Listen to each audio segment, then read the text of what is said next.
Hello, this is John Speelman with the video version of my latest column, which is 210. And it's for this Sunday, the 21st, and I've called it Sensible Decision Making. Basically, so I started off saying that at one stage, when I was Nigel Shortsecker many years ago, and I sparred with Robert Hubner so we could get opening analysis for Nigel, then basically he did the defending. He was matter and I was energy. And that, he often defended. It was pre-computer. Then when computers started to be strong, we thought that everything was defensible, as we couldn't beat them. Their defensive skills were too great for us human beings.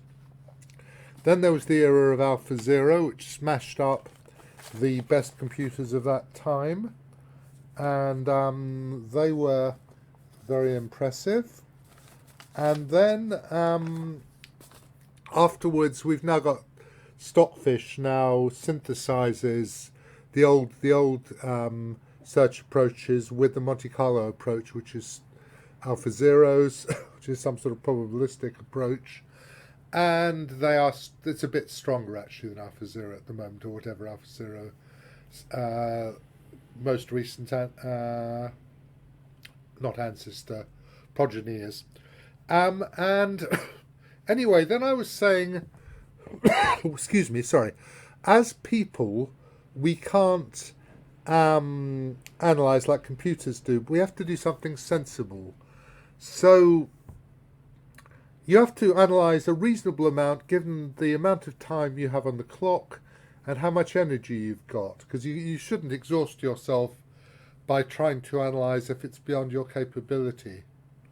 And you should also, it's rather important, you should go for positions which you're comfortable in. Most important thing, really.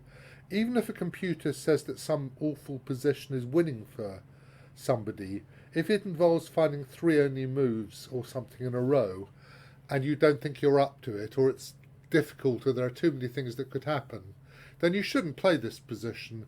And I said I'd much rather have a position in which I had a small positional advantage and could plug away merrily, than one in which I was a piece up and the machine went ping, I'm delighted, I'm winning, and I was going to lose somehow. And then I said, okay, so I've got a couple of games from Vaikanze, because tremendous tournament, isn't it? Such a lot of bashing going on. Absolutely wonderful, the amount of bloodshed there. And I've also got my game from last Sunday, actually, if this is appearing on the Sunday, at the Forencil, which is a very quick draw with a good Polish grandmaster in his 20s. And in some sense, nothing happened, but there was quite a lot of decision-making in that game, and that's interesting about what's sensible decision making. Okay, so I'm going to go to the games. They're in, just check we are recording, and indeed we are. How extraordinarily extraordinary. And let's now go to chess base 17, which I now use, and here we are. So there's Magsudlu Abdusattorov. And I said, I presume that readers may very likely have seen this game elsewhere, but I'm going to rehash it, concentrating, misspelt, on some of the decision making. Shall we respell concentrating? I'm certainly not going to correct all of my ghastly spelling or typing errors, but I do feel concentrating with two T's looks as though I might actually have meant it, which would be awful. So it's this thing, e4 here, c6, and I said that b5 was a move that was fashionable for a little while, a long time ago, many years ago, but then they found that d3 is a good answer. And I think it was I can't even remember what they were called. They were opening booklets, or a series of an opening magazine many years ago. Was it called The Chess Player or something of Nottingham? Anyway, and there was also something by Ray Keenan people, and they pointed out that d3 is a good answer here. It was a good 40 years ago or something. Anyway, c6 is relatively not quite a new idea. The idea is that if you play knight takes, d5 takes, you get some play. Gives and here you can see I have totally gives black lots of compensation with the pawn, and is scored perfectly well in practice, yes.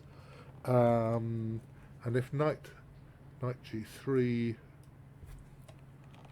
is met by h5, or knight c3, and I'm not sure. I think, do you go d4 first? I think you maybe do. d4. Knight e4. Okay. So he went queen a4, which is a recommendation to so I suppose I should say to prevent d5 and recapturing with the c pawn. So it's sort of a partial pin, isn't it? Yep, that's right. Okay, so queen e7. There are other moves. I think well, this is the normal move. f3. You can also go queen c2, b5, and this is very messy, of course. Takes with e3. If takes, you go h6, and heaven knows what's going on. I don't. I think it's sort of playable for black. Well, I know it is. I mean, I know people do this. f3 is reasonable. Take, g6, d4, bishop g7. Can go d6 first as well. c5 castles, bishop f4. And actually you can go rook e8. I thought you couldn't, because bishop takes knight, rook takes bishop, queen takes pawn, which is winning for white, but b5 is actually very, very good for black. b5. And white's position is a wreck, really. Look at those dark squares. Ick. And this is given as minus plus, actually, by the engine. Knight a6 was played. So there's a question, would you take that rook? I'm very loath to give up dark squares, but the engine isn't sure. Anyway, I think it doesn't think it's bad. Queen e6. White has to decide here. White has to decide here whether to take the exchange. And my instinct is that if he does, the black squares will be too weak in practice. Though Stockfish is happy to do so. Yeah, okay. I mean, remember, you're a person playing a game. Went knight f2, which actually is given as a dubious. Takes, quite likes this, actually, Stockfish. h4, really a real hacker, Magsudlu. He's a wonderful player, actually. Plays wonderfully mad chess. b6, knight g5, queen f5. I think queen d5 castles queenside. Queen f5 is the engine solution. So it's to go that way, which is rather clever, because you hit the knight on f2 at an annoying moment. For queen f5, g4 here, castles, take. So, now white has to make a decision. Not an easy position to make a decision in. And he got it wrong, actually. He played queen c2, which wins a piece, clearly, but gives black counterplay. The correct move was queen a3. Queen c4 check, king to here. And it turns out that e4 is a huge, huge threat, because the black queen has not got squares to run to. So, for instance, if knight e4, e3, you've trapped the queen. I mean, in a game, you'd sort of stare at this and think, surely there's a square. As black you would, if you hadn't realised your queen was being trapped. After knight takes, you actually play rook takes, exclam. And that way you win material. And there are some other lines. There's a5, a4, queen b4 takes, bishop c5, which looks completely hopeless. So I'll give a5 a question mark, I think, because that's completely hopeless. And h6, e3, queen a4, queen c5, pawn takes knight, rook d4 is another line. So these lines are pretty, they're not easy to see actually. I mean, you know, rook to there and suddenly the queen's trapped again. Okay, it's very difficult to see. But now actually black has a huge attack. Knight d5 is apparently even better because it stops b4 because of queen a3 check, and this is pretty disgusting. So for instance, this is a completely winning line. The engine gives bishop c3 here, and obviously this also completely wins. Does it? Rook and two pieces. You can play knight d3, can't you? Oh, and the rook hangs as well, so you win another piece. Yeah. Oh, of course you're winning. Rook and piece, but complete mess. So this is what happened. He played b4. I love the way Magsudlu played, actually. I think it's so macho. If queen b2, you can take and go here, and take this, and take this. And you've got 3 to 4 pawns for a piece, and the white king is walking around. And I started analysing this with somebody I was working with yesterday, and there are all sorts of completely mad lines. This is a line. All sorts of...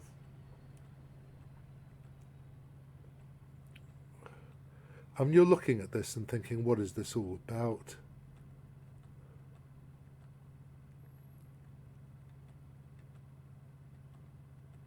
This is a variation, you know, and wins. Wins the house, the garden, and all of the outside toilets as well. You know, there's nothing to be done, but many, many lines. Not very clear to a human being, actually. King to here was played, knight to there. So black, let's think, black's got 2 pawns for the piece, but the white king is floating around and lots of white's pieces are loose-ish. Rook h3 was his idea, and the great move rook e3. The only move, but very strong. Magsudlu's instinct is clearly to fight fire with fire, even when his is appreciably cooler. And this makes some sense in practical terms, that here it arguably rebounds on him. King e1 just loses. I think that's completely question mark. And rook e3, knight e3, queen f3. I mean, you could play this. It's a bit grim, but again, still a battle. It's a bit grim for white, I suppose I should say. So this was a fantastic game, I thought. As I said, you've probably seen it before, but not with my notes. So what actually happened was rook takes, h6. And here finally Magsudlu did blink. He should have played knight f7. And then queen h3 is the best move, I think. Didn't even consider king takes. I don't know what happens then. Probably knight d6 check. And what does happen? Let me ask, because I should have at least asked that. King takes. Rook f1 check, king g8. G8. Rook f3. Oh, just go knight f6 check. Is that all right? Is that possible? Knight takes f6, rook takes f6. And apparently this ends in a draw. I didn't know that, but you know, here check equals here, queen e4 equals. So many lines. But you should have done this. I mean, the main line goes knight takes, queen takes, knight to there, and suddenly white is really centralised in the middle of the board. The engine goes bishop a6.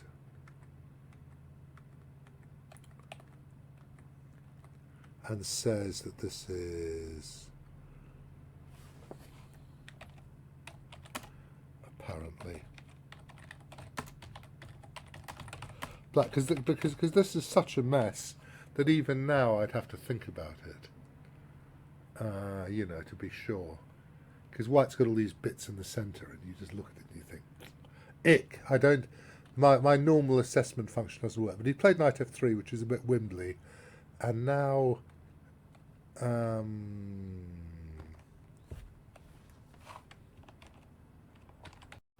white's defences crumble. Okay, and yeah, it was all horrible. And he resigned. I mean, he's being splattered, isn't he? He's not even a piece up anymore. So this was a fantastic game. The big decision here was the question. Well, there are a lot of decisions, but here, not this diagram. Sorry, the next diagram along. The big decision was queen a3 or queen c2, and he just didn't analyse. But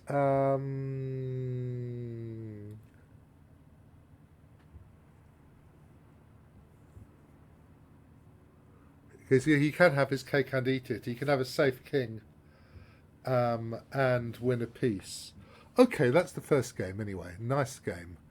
Now the next thing is this game, Giri against Gukesh.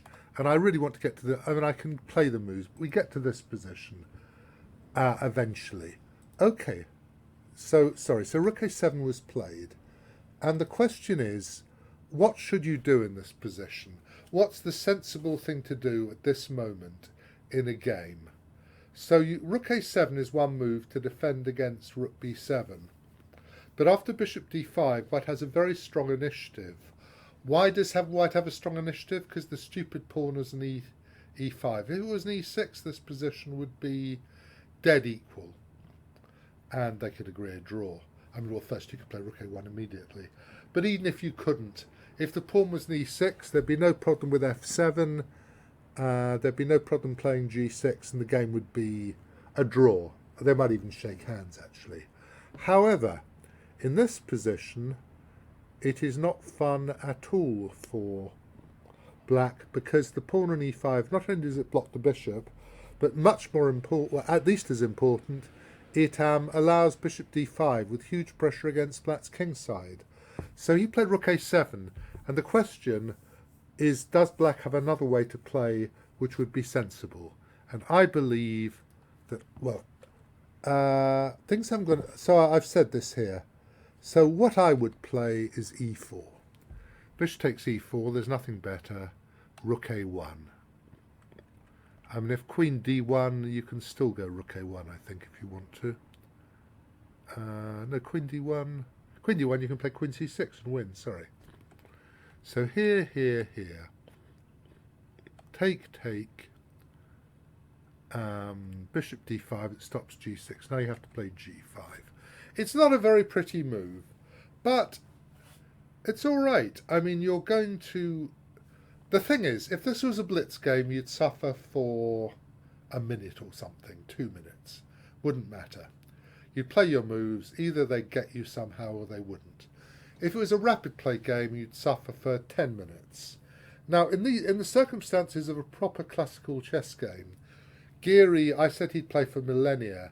I think that if we reach this position at move 24, they'd probably still be playing chess at move 100 or even 120. So you'd have to gear yourself. You're going to end up playing 30 seconds a move quite soon for 2 hours of defending yourself in this position without the prospect of playing for a win. And you have to be careful that white can't get some position where he gets an f4, e5, queen f5, bishop e4 or something, and really puts heavy pressure on black. Even that, I don't know if it's winning, but it's most unpleasant. Actually, what I'm going to do actually now is I'm going to put this here, this here, this here, this here, this here, take these 2 pawns off, put the king, say, here, say it's black to move, and I'm going to ask an engine what it thinks of this position.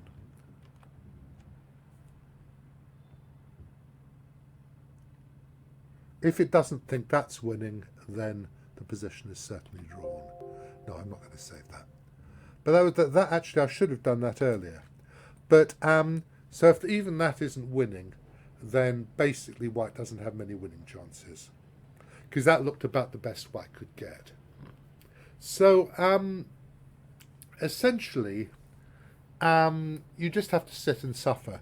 What he did was he went rook a7, bishop d5, that stopped g6, of course. It was a queen g6 check. He played, I think he was still okay if he played the right moves. e4 was still a good idea.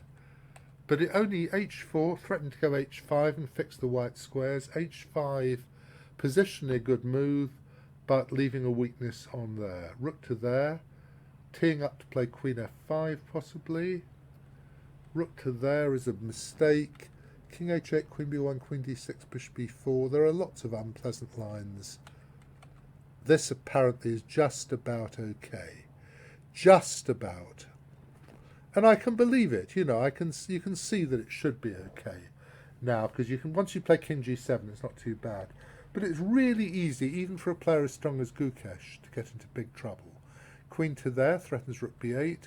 Now you'd like to play g6, because if rook b8, then rook d5 is just a draw. Black can hold with the rook and the bishop. But you play bishop f7 check, and you win at a crucial pawn. Rook takes here. If you don't take the bishop, then your position's a disgusting mess. So, so after this, he actually went queen e7, and now queen b1 is actually the best move, which threatens. What does it threaten? I don't know what it threatens actually. Does it threaten something to do? King f8 check here wins, I think, for instance. And what are you threatening? Is that it can't be Zugzwang in this position, surely. Are you threatening? If you don't go king f8, is queen g6 a threat? Maybe no. Then rook takes. So what is the threat here?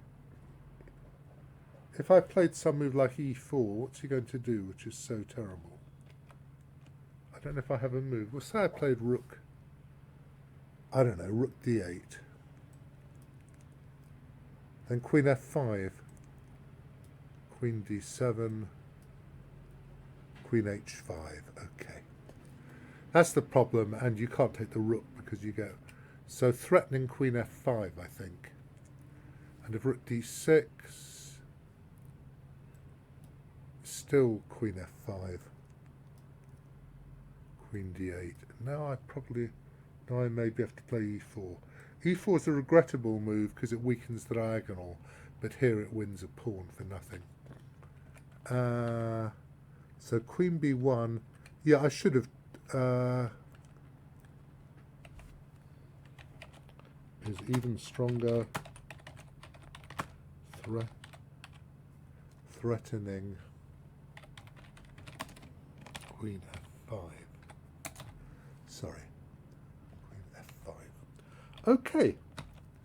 So, but he went bishop c6, rook to there. I'm not sure if rook to there is still. Rook c7 was better. Rook checks, rook back, rook to here. Now you had to play the disgusting move, queen. I mean, maybe queen f8, bishop d5, bishop e7, queen b5, and this is so disgusting.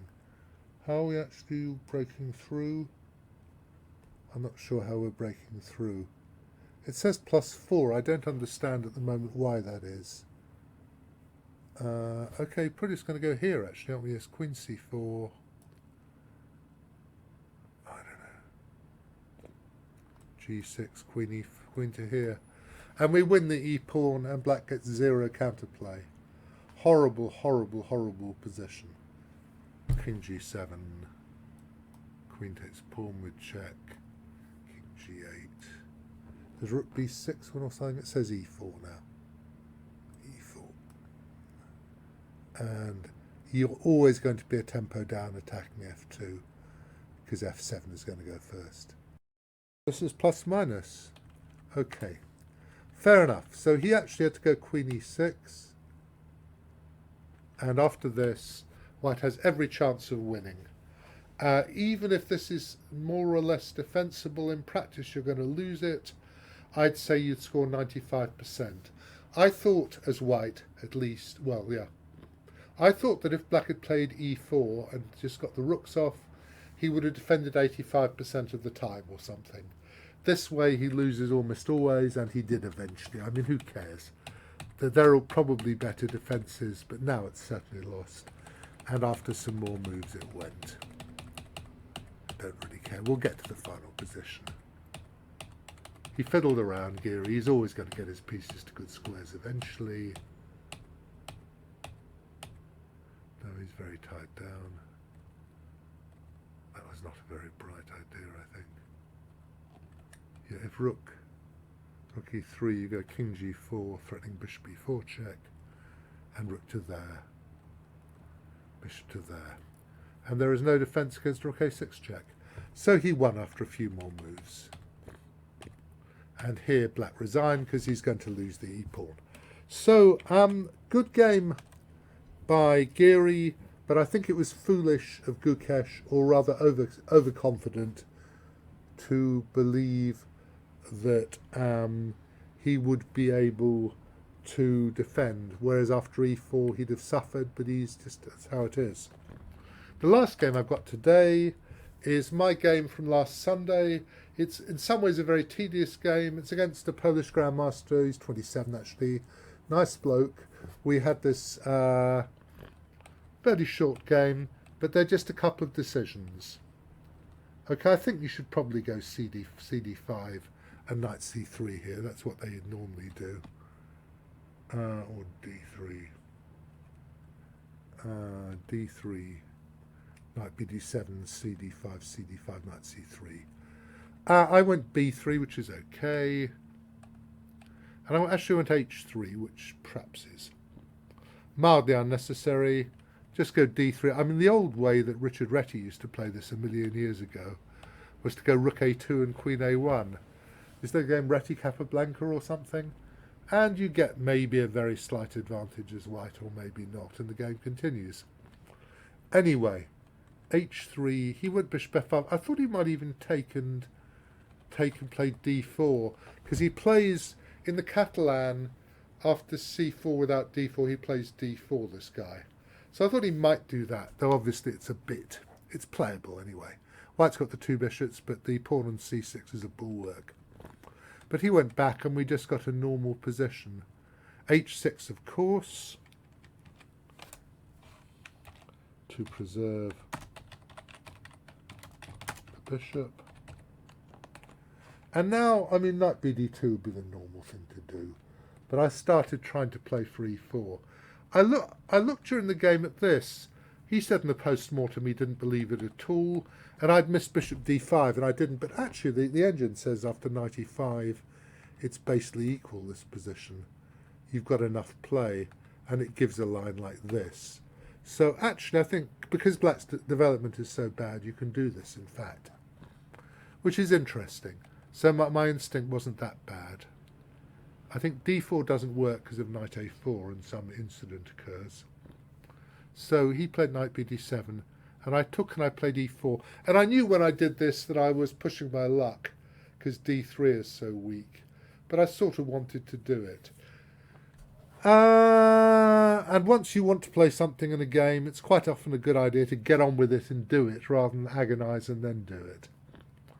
He went knight c5. I was also looking at bishop b4, take, bishop b4, e5, knight to there, take. I wasn't sure. I thought I looked at this, and now the engine says e5 is winning for black actually because of this. This is just winning for black. Black is 2 pawns up actually. So that's no good at all. I don't know if you can play knight f4 if that's at all playable. Let's do alt f2. Because I did think of that, but I couldn't see a way to make this work at all. Bishop a5, e6, knight c5. Yeah, I haven't got enough for it. I haven't got nearly enough. Line over plus. That's what I thought. So, but knight e1 takes, rooks. The engine says rook c8, queen b7, and it thinks maybe black's tiny bit better. It doesn't look particularly terrifying to me. Queen a7, bishop f5. I mean, is this really better for... Yeah, I mean, I think this is all right for white.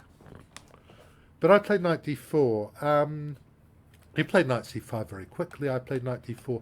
Apparently I should have just gone queen c2, because if takes queen d3, I can play queen c1 and I'm okay, which I hadn't realised. This was my idea.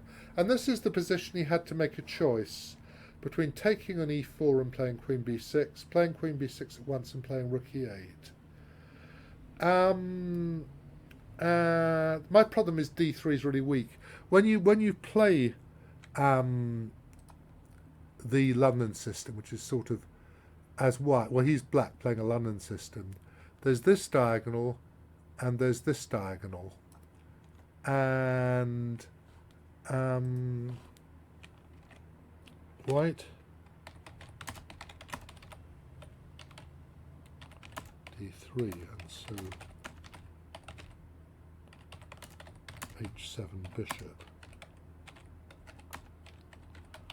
bulwark on d5 stymies my bishop. That's the positional point, really. Sorry. White has weakened d3 and so enhanced the h7 bishop, while the bulwark on d5 stymies my bishop. And it's stymies rather than stymos, and I suppose we'll do that. And that he did this one. His problem, if rook e8, he was worried about b4, but actually b4, queen b6 exclam. We looked in the post-mortem and he thought rook b1. He hadn't realised he can play queen b4 here, because if I go rook b1, queen b4, bishop takes, he's got queen a4 actually as well, but queen d3 and he just wins. And in fact, after queen b6, the best I can do, apparently, according to the great and glorious engine, is to do this and to take back that way. And this is fairly repulsive, and to take again this way. This is fairly repulsive, but maybe okay for white. The knight is quite good on b3, I suppose. It's going to a5 in some variations. Okay, I can believe I'm sort of okay, but I'm definitely not happy at all.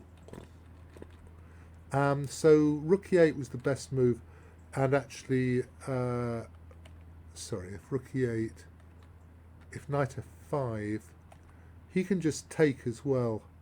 Take. I thought this might be reasonably okay, because I've played positions like this as black, and I think while white keeps the two bishops, it's not that clear, but the engine says it's better for black, and obviously after just queen b6, I'm certainly not better.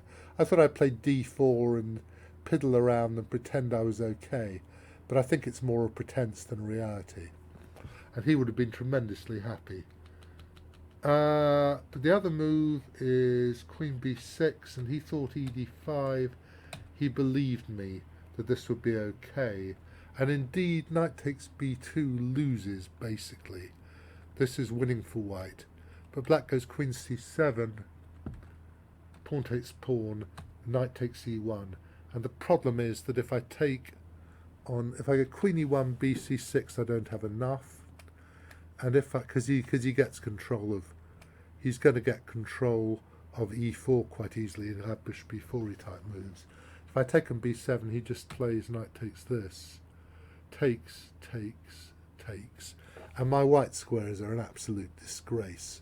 So maybe I don't lose, but I've got every chance of being splatted, I would say. Something like rook d8, let's just play a couple of moves. Rook d8, rook c1, queen e2 it says. And it claims that this is okay actually, but I have to say I think it's disgusting. Knight e4, rook d1, knight g5. Is there a decent move here? h4, rook d4, hg5, rook takes, queen takes, and h takes. and this is slightly better for black as well, probably because of the bishops. I don't know. That's one line. Anyway, he took, he thought for maybe 20 minutes, and played queen b6, and now I play knight f5.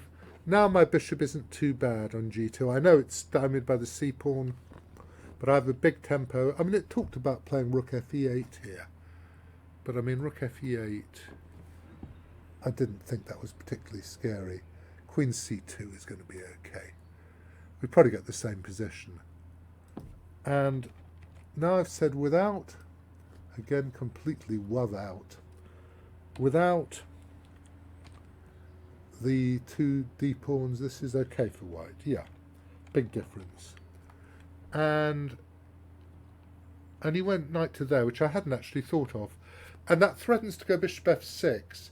If you took the dark squared bishops off the board, then black would be in serious danger of being better. If you keep the two bishops on as white, you're okay. And I played knight e4. I mean, actually, the engine wants to go rook a d1, bishop to there, and just go take and go away, and claims that this is slightly better for white still, which is a bit of a surprise to me. I don't see why it would be slightly better. It may be equal. It's giving bishop takes c3, which is a very odd move, I think. a5 is the move I'd play, yeah, probably a5. But then bishop b3. Yeah, I mean, I'm a bit surprised. Anyway, I went knight e4, which he hadn't really considered. Knight takes, queen takes, and that stopped bishop f6. Bishop f6 now would be pretty grim after takes here. Queen c7, bishop a3 or something. Queen c7, bishop c1, it says. This is pretty unpleasant for black. Actually, it's plus minus. So, apparently. So he went queen b4, and I could have just gone rook a d1, but I thought he'd be okay. I went here, he went knight f6. I was looking at bishop f6 as a way to bail out, but he doesn't need to. I got to here and thought I had good winning chances. Actually, the engine says queen e5 is okay, but who cares? White's better. After knight f6, I wasn't that impressed with my position. I'm often quite Wembley on Sunday morning at the Foreign Ciel, and I played bishop c3 and gloriously offered a draw. He was contending queen d6 when take bishop f6, gf6, takes rook d1 is more or less equal. I wondered if he could be a tad better, but not really. It's going to be an enormous effort to be better with those double pawns, and he agreed to draw. So actually a game which petered out totally, but what I did say, my team nevertheless would green. I sort of see myself as a blocker to some extent on top board nowadays in the Foreign Ciel, because I'm not nearly as strong as I was, but I'm not easy to beat. And so we drew, and Wood Green actually beat the Sharks, and since the Sharks had beaten Manx Liberty when all their many terrifying bods, Shearer was in ball 3 last weekend, and all their many terrifying bods were at the European Team Championship, we're actually leading the league at the moment. Wood Green, for which hurrah, but we could easily lose to, well, especially to Manx when we play them on the 5th of May, I think it is. Okay, I hope you've enjoyed this. I will be back presumably on the 28th, 35th of January, which must be the 4th of February. I'm guessing, is that right? February the 4th. Okay, cheers then. Check I'm recording, or there'll be screams which you won't hear. And I am, or was, and now I'm